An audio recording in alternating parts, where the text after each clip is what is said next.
Both Bruce and Pete have kind of mentioned some of the highlights I wanted to touch on first. That looking around this room, you will see a group of drivers and competitors in varying degrees, equal to any gathering of this size in the country. This year we've got a great cross-section, a gentleman from Vermont, one from Connecticut, and one from Rhode Island. Thank you, we like that. The state of Vermont is represented by John Gammell, who we had the good fortune to meet a few moments ago in his lovely wife. John was a two-time Vermont state champion, also won the Milk Bowl, and he's Doug Farrell's favorite driver. From Connecticut, we have George Lombardo.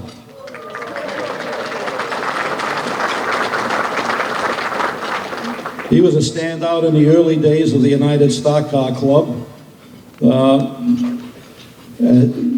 He ran from their inception, which was in the late 40s, through the mid-60s, and he was a tough competitor. And when you see George up here, you'll know what I mean by tough. He was a two-time Plainville Stadium champion and amassed over 100 feature wins in his career. From Rhode Island came Fred Luchesi. Ah, there you are. I wonder where you guys were. He started running in 1948. He ran the first stock car race at Thompson Speedway in May of that year, and then he moved down to the Kingston, Rhode Island Fairgrounds, showing his versatility on both asphalt and dirt. He probably most remembered for his cut-down car, the Lazy Deuce. You don't look that old, man. He was a track champion in New London, Waterford in 1954. In the mid-50s, in 1 year, he won championships at 3 tracks, Seekonk, Lonsdale, and Westboro, all in the same year. He won 2 straight titles at Lonsdale at the end of its life, and also was a multi-time feature winner at the Norwood Arena. And one time they ventured down the Langhorne on the dirt, and Fred, never seeing the place before, managed to turn in the third fastest time. So I guess Fred was pretty versatile in his own. So we're glad you're all here today, and we'd like to invite you all to come down here and receive your plaques and perhaps say a word or two. It's John Gammell, George Lombardo, and Fred Luchesi. Thank you very much. We have an empty seat at our table we saved for Chubby Gershkoff, who sponsored my car for years and years, but we have his daughter with us tonight. Look at her with the camera. Thank you very much.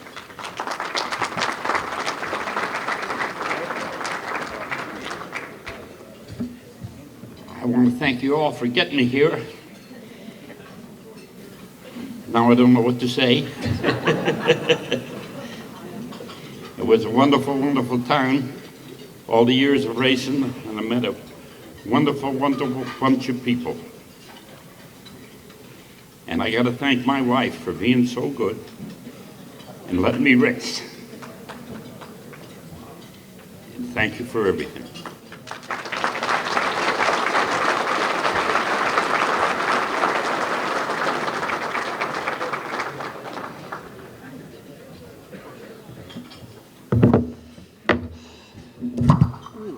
Yeah.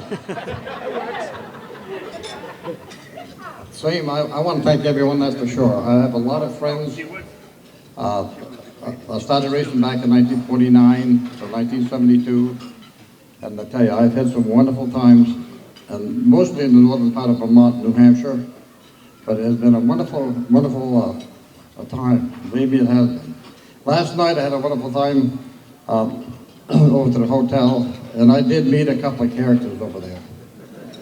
I sat right between these 2 characters, in fact. I think his name is Bugsy Stevens and Leo Clary.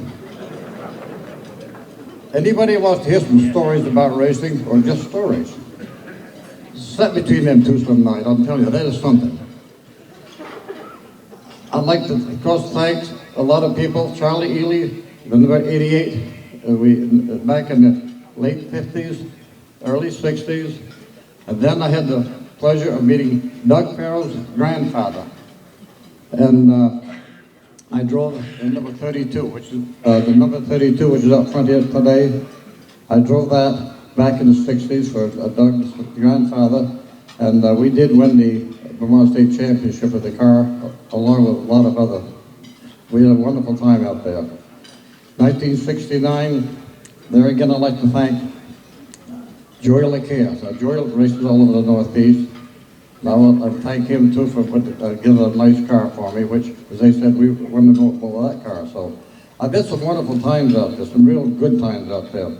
I want to thank the people that came over 400 miles to see me, like my brother Kenny down there, my son Harry, and my granddaughter. There's a lot of people that we've had a lot of fun over the years. I mean, good many years. And like I said, my wife, my heavens, don't let me forget my wife. In the fall of 1967, I had this fan come down and ask for an autograph.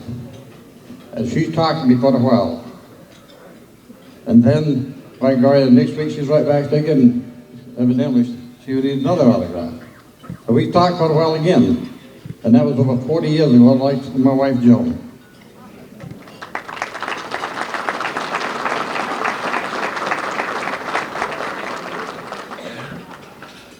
This is a wonderful organization. I want to thank them very much for everything they've done for me. Thank you very much.